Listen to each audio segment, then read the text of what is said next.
Winning in 1992 was one thing, but many key players would not be back in 93. And the question on everybody's mind was, could the Blue Jays do it all over again?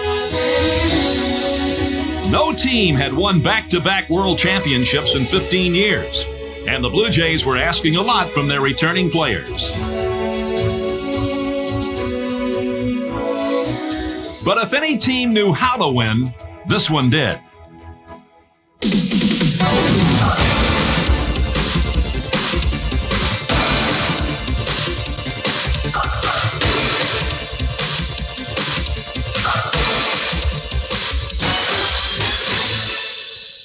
Back to back, the story of the 1993 Toronto Blue Jays. Hey, world champs are back again. Time to repeat. But first, time to limber up. Damn! Hey, if you can't beat them, join them. So Paul Molitor joined the Blue Jays in the offseason. Ed Sprague moved over to third. And there was also a new shortstop, Dick Schofield. And a new starting pitcher, Dave Stewart. Now they ask you, what are you going to do for an encore? What are you going to do? And hopefully we're going to do what, no other team has done since the 77, 78 Yankees. We want to back-to-back this thing. Maybe the team that cuts heads together wins pennants together. You go with the smaller look, style, and a little ball spot back in the back, but that's natural.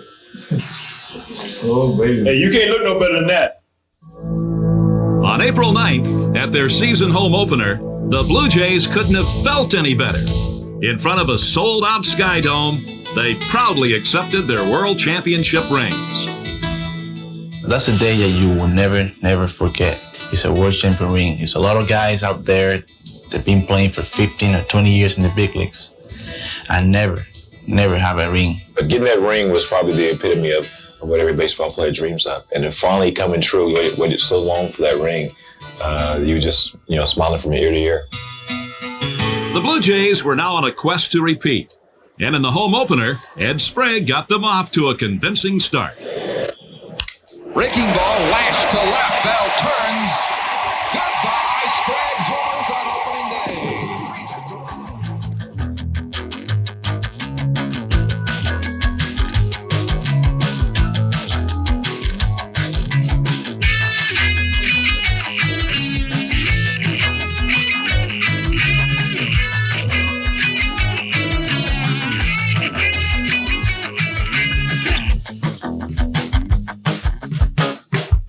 Sportsfeld!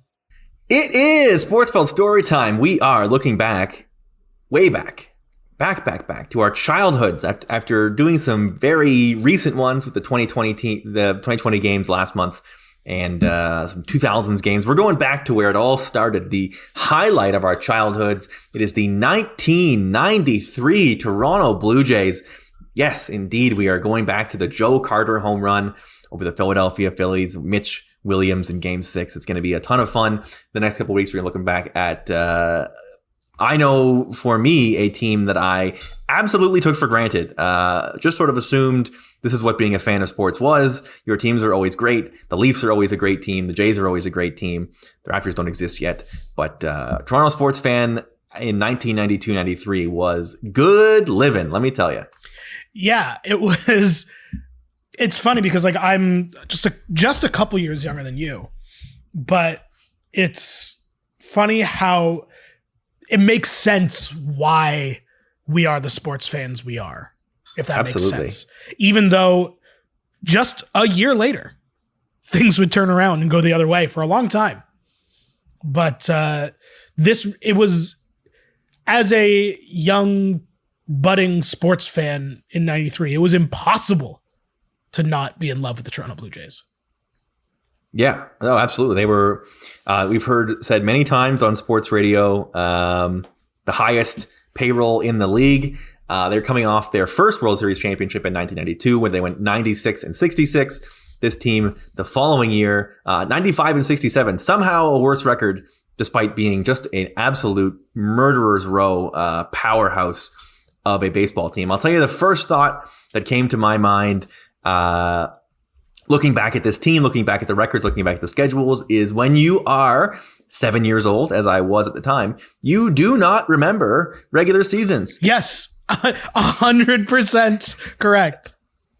Like, I guess that's obviously because we're adults now, but like looking back at the Raptors run, like you remember some great regular season stuff. You remember the 2015 Blue Jays regular season. I don't remember a single moment of 1992 or 1993 that was not a playoff game. The only moment I remember of the 93 regular season was not even like a specific game. And I was like, I turned 5 during this season. So like, not the most aware sports fan yet, just know I like it kind of thing. Of course, yeah. But I do remember the story of John Olerud hitting 400.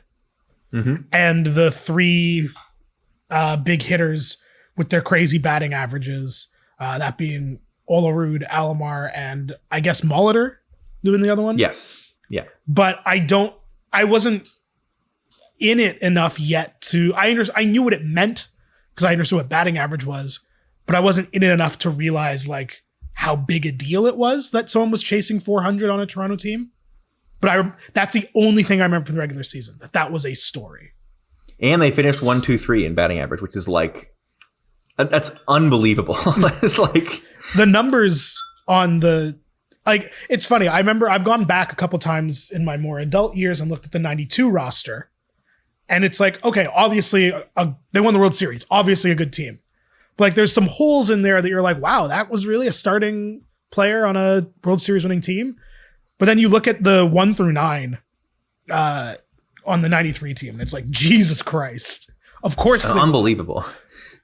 Unbelievable. How do they not win more games? Was the only question I look back at it and sort of answer. To sort of connect the dots here between 92 and 93. After they win the 92 World Series, Jimmy Key leaves as a free agent. Dave Stieb leaves as a free agent. Old friend Pat Tabler leaves as a free agent, along with Mark Eichhorn, Rance Mulliniks, and Alfredo Griffin, and David Cohn, and Dave Winfield. It's like, oh, there's quite a few holes there to fill. They filled the Dave Winfield role with fucking Paul Molitor, a Hall of Fame DH who had just played 15 years with Minnesota, a multiple-time All-Star. He comes in and immediately hits 332, 143 OPS plus, just like an absolute beast to add to that already great lineup. As you mentioned, you sort of point out he ends up helping them finish 1-2-3 in the batting average race. Then they signed Dave Stewart to fill one of those holes, former Oakland A's, absolute badass ace. Eichhorn comes back, Griffin comes back, and they also add, they trade Kelly Gruber for Luis Sojo, getting out ahead of the fact that Kelly Gruber would be canceled later on in life for being drunk at a pitch talks, I believe was the official thing that he did. Also, mid-season, add literal Rickey Henderson. Yes, of course. Yes, of course. That's sort of your offseason to get to your in-season transactions. Why not? Why not go right for it and go right into the 93 transactions? Just crazy. Like, just trying to imagine now trading for Rickey Henderson at the deadline. Like, just so sick. Just like, that's just so fucking cool. Like, just unbelievable. As a kid, we talked about this already once, but you just take for granted that like they added fucking Paul Molitor and Rickey Henderson. Like they could not have added 2 better players for the generation. Like the greatest leadoff and stolen base guy in the history of baseball, and like an absolute unbelievable solid DH. To give you some of the idea of some of the numbers, Alomar hits 326, 408, 492 and wins a Gold Glove. That's a 141 OPS plus. Molitor 332, 408, 509 with 22 home runs and 111 driven in. That's a 143 OPS plus. Joe Carter, who was obviously the fan favorite and will be mentioned again, 33 home runs and 121 RBI, 802 OPS plus. 802 OPS for 112 OPS plus. Even Devon White is a positive OPS player. And looking back at the highlights, one of the best defensive center fielders you will ever see in your life. He was actually second on the team in WAR because his center field was so damn good. Tony Fernandez hit 306 this year with a 361 on base after coming back in a trade during the middle of the year. The only hole offensively, Pat Borders was not great. A 75 OPS plus, hit about 250. But that's fine. He was the reigning World Series MVP. The big one, though, as you mentioned, 24-year-old John Olerud hits 363, 473, 599, a 1.072 OPS, a 186 OPS plus, 24 home runs, 107 RBI, 114 walks to 65 strikeouts. You look back at it and you say, on what planet did he not win American League MVP? To be sure, the Blue Jays were the real thing. And no player was generating more excitement than John Olerud. Hitting in a class all by himself, Olerud launched a sensational assault on Ted Williams, the last batter to hit 400. It was a dream season that Olerud hardly figured on having. Last year was my best year, hitting 284, and I think coming into the year, I felt like hitting 300 was a reasonable goal to shoot for. 20 or more home runs and 80 or more RBIs. That's what I was shooting for, and this is all uncharted waters for me, so just sort of keep going and see, how well I can finish up. The only thing more mesmerizing than Olerud's chase of 400 was the swing that was launching 1,000 adjectives. Very controlled swing. Look at that. Head doesn't hardly move. Short stride, and boy, those hands come through quick. He continues to come up with hit after hit after hit. Stays right on it, gets great extension. Good example of how your head stays engaged. It stays close to the plate, allows you to get through the ball. Stays on the ball, chokes up on the bat a little bit. Well, this is just the textbook swing. If you wanted to take pictures and put it in a book, that's the swing to do it with right there. It's like a camera. Picture perfect. It's a Kodak moment every time he swings. Everything's the same. You never see him get fooled. Never. Oh, this is serious here against California. When he just, everything he hit went out. What, he hit 4 home runs that series? Here comes the natural, and he blasts the first pitch. Olerud hit it a ton. It's gone. Home run. Unbelievable. That's something that they've always tried to get me to do, is be more aggressive early in the count, because in years past, I would really get behind in the count and have to hit some tough pitches and battle back. And I think this year I just got off to a good start, did a better job of being aggressive early in the count. Watch his follow through. Head is always down. That is a big key. You never see him come up like this where his head comes out. His head is always down through the hitting zone, and he just follows the ball just like a golf swing. Boom, follow the ball. You can't teach that. Olerud was a model of consistency. In June, he drove in 30 runs, batted .427, and for the better part of the month, never came up empty. A shot to left field. He's hit in 26. The major's longest hit streak of 93, and the longest ever by a Blue Jay.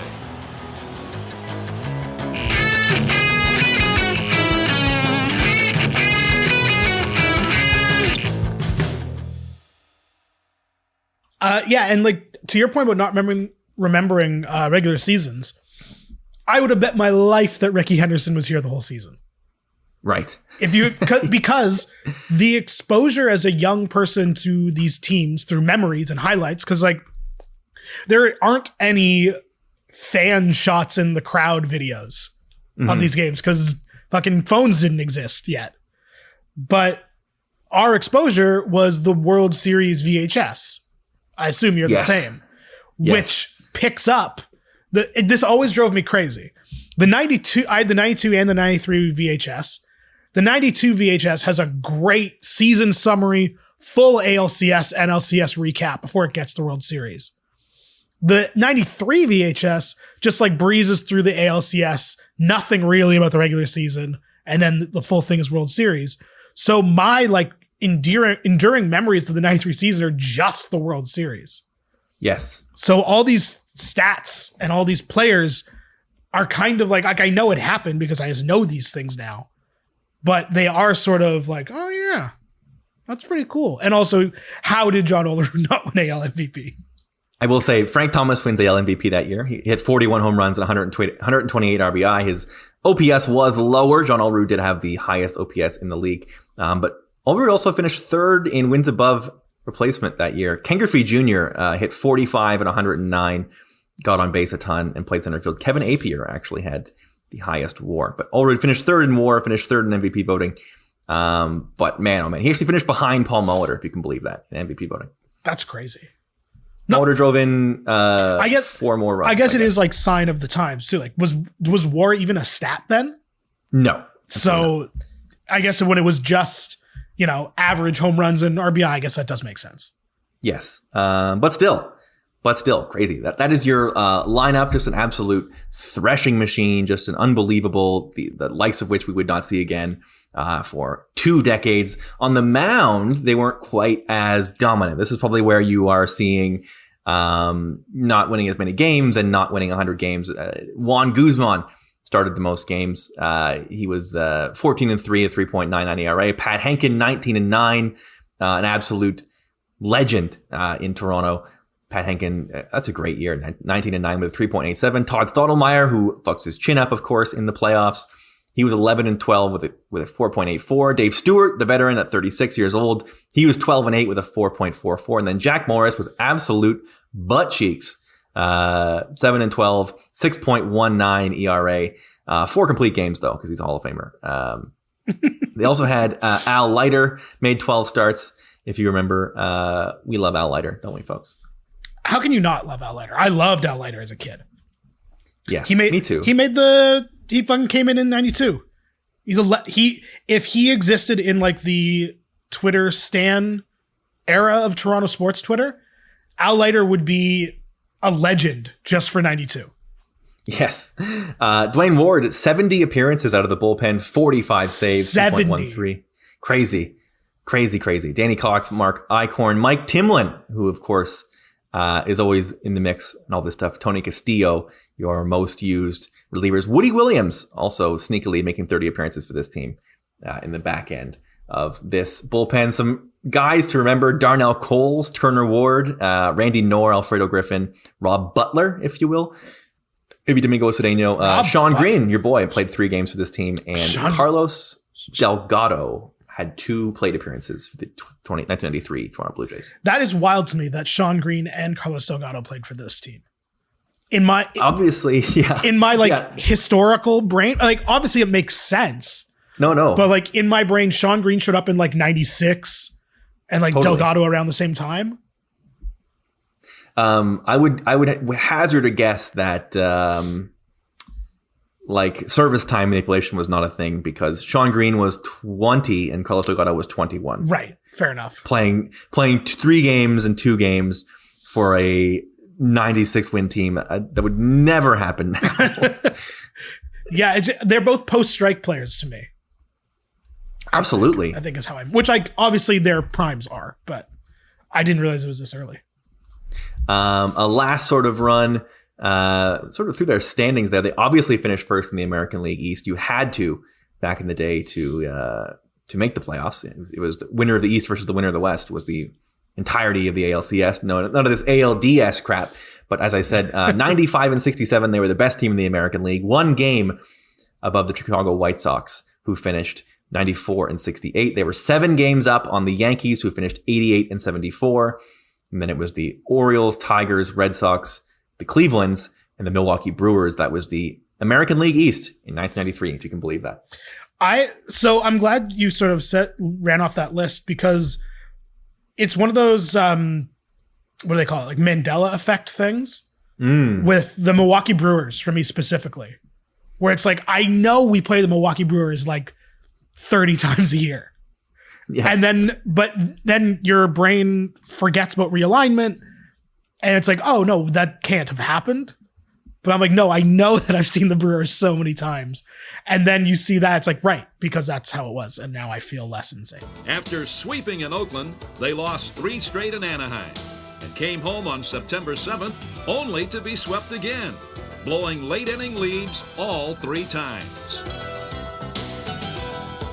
The only good news was that the Yankees weren't winning either. They lost 5 out of 6, and instead of climbing into first place, the best they could do was a tie. When we lost 6 in a row in September and didn't relinquish first place, I think psychologically it gave our club a big lift because we were struggling and no one seemed to be able to take advantage. And from that point on, whatever reason, our game got turned on from pitching and offense and defense, and we just haven't looked back since. On September 14th, the Blue Jays took their winning streak on the road.